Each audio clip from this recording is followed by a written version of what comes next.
Alright, what is the minimum speed you must toss a 100-gram ball straight up to hit a 10-meter ceiling, and you release it at 1.5 meters above the floor? So, let's draw this out. We start at 1.5 meters. Yeah, that's a point. And we end at 10 meters. That difference is what? 8.5 meters? So I need it to go 8.5 meters high. So here's what we have to decide. Is there any kinetic energy at the beginning of the story? I think yes. We need to give it a velocity.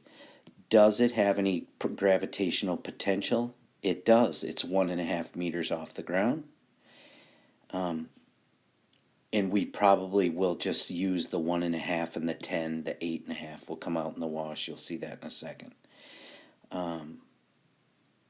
There's no spring or anything going on. At the end of the story, when it reaches 10 meters, does it have kinetic energy? It does not. It stops. So the only thing it has at the end of the story is final gravitational potential.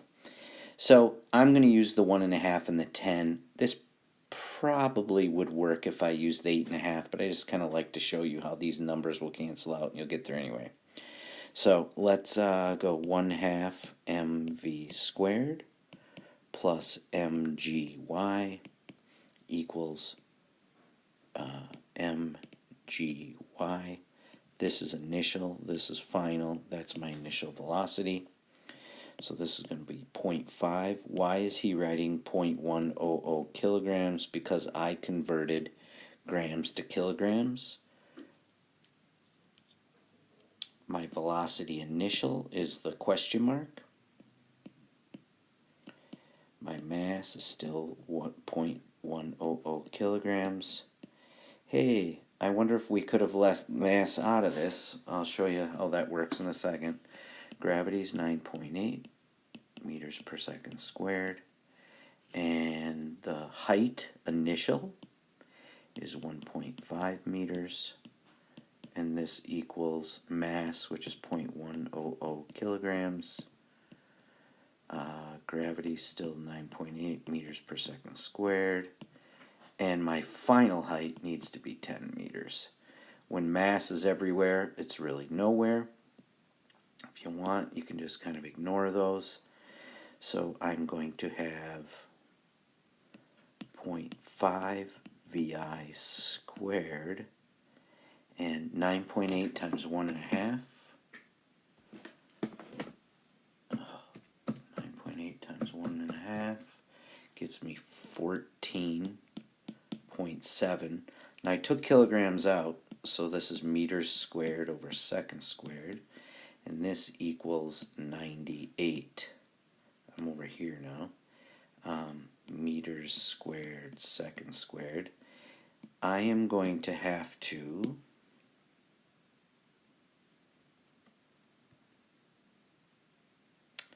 give me a little room here. Subtract, this is 0.5 VI squared equals 98 meters squared, seconds squared, minus the 14.7 meters squared, seconds squared. 98 minus answer, and I get 0.5 VI squared equals 83.3 meters squared, seconds squared. Let's divide that 0.5 out of there, and I get Mr. Hampton's freaking out here. Alright, divide that by 0.5. I get VI squared equals 166.6. That's not a number you want to see a lot.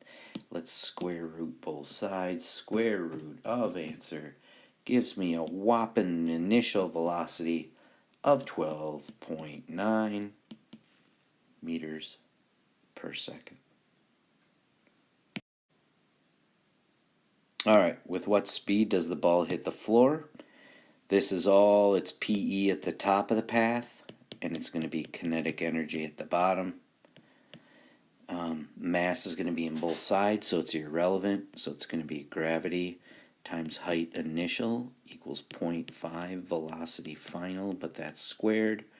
Gravity is 9.8 meters per second squared. That bad boy is 10 meters up, and this is 0.5 VF squared. We're going to divide that 0.5 on both sides, yes, by. Then we'll square root the answer, and we'll get 98 divided by 0.5, which is 196. Remember, I got to square root that. Square root answer, and I get velocity final equaling 14 meters per second. Woo woo, woo woo.